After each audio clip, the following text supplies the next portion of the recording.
Hello and welcome to this week's special edition of NCBA's Cattlemen to Cattlemen. I'm Kevin Oxner. Thanks for joining us. Week after week, our crews get a chance to visit many outstanding operations and share the stories of the farmers and ranchers who work to raise quality, wholesome beef.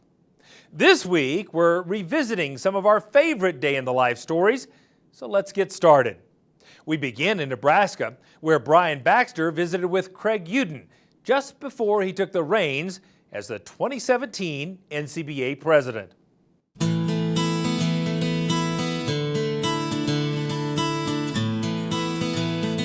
As the sun rises over the Dar feedlot in central Nebraska, you'll likely find Craig Uden starting his day at the place where his passion for the beef industry took off. I basically was born into the business. When I was a young kid, we had a small feedlot and farming operation in eastern Nebraska. I interned out in this country, and these guys had a dream to put a feed yard together. So they bought an old 1,500 head feed yard, and we started Dar Feedlot back in 1982. And that was the year I interned. The next year I came out, and they said we needed somebody to run it. So for $5 an hour, I decided to take a shot at putting this thing together. And today we've got 2 locations. We feed 45,000 head of cattle. And along with that, I've got a cow-calf operation, my wife, and actually my kids even have some cows here.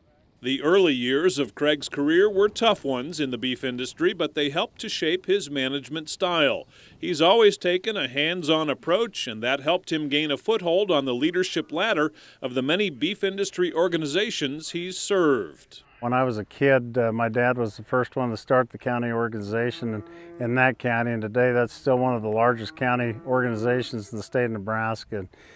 And so I followed along with him to meetings, and I got involved in my local and was president here, and moved on up and held different positions within the Nebraska Cattlemen. And one day I was asked to join the Beef Council, and I said I would, and I did, and I never knew it would lead as in depth as it has, but I believe in giving back. But I think what's so invaluable about being a member of any organization is what you take home and how you better utilize the resources and understand, make your operation better. You know, we always think when we get out of school our education's over. That's where it's just beginning. So I think you have to continue to learn, because the world changes every day, and you got to be able to change with it. As Craig moved up the leadership ranks in Nebraska, his willingness to serve his fellow producers made him a natural fit for posts at the national level. And he quickly saw there were additional opportunities that would allow him to add to his understanding of the industry he's passionate about.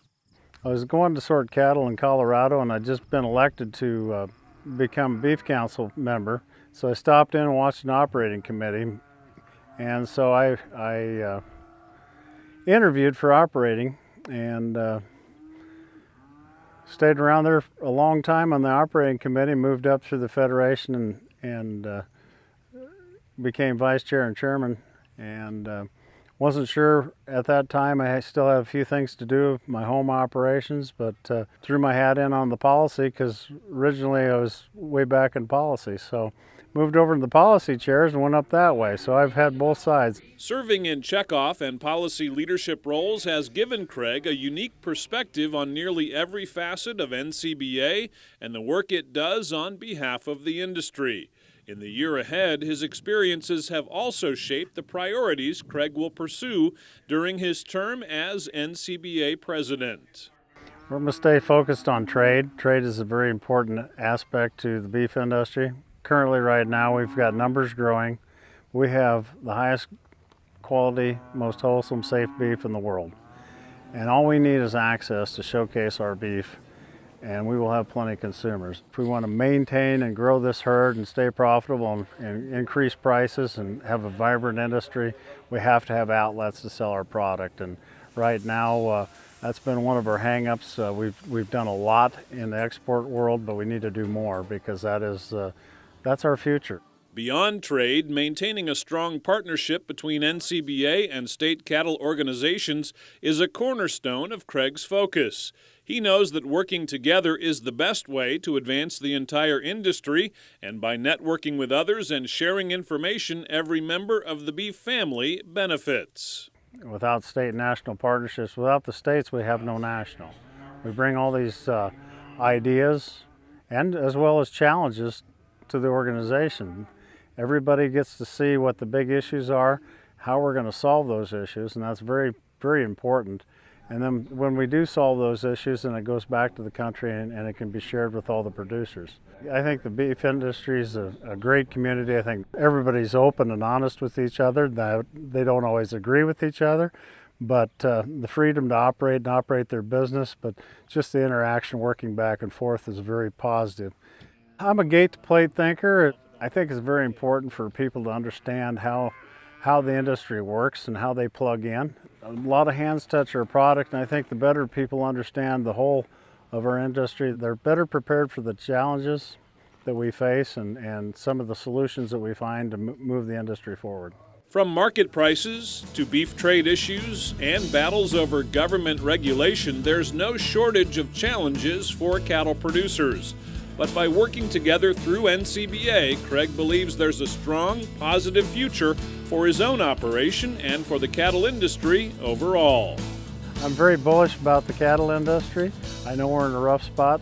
We've been in a rough spot. We've been in before. But when we have these challenges, we always have to look for opportunities. We've got a lot of young talent coming aboard. We've got a lot of interest. We need all that talent because as the industry changes, we talk about the millennial consumer changing, but also our producers are changing. So we have to continue to evolve, and it's an ever-evolving business. Well, I think the future of the operation is bright. We're working with sons now, some of the original owners. You know, it's been a very proud moment for us to bring this up from 1,500 to the current capacity today. And I think the future is very bright for our operations as well as the entire beef industry.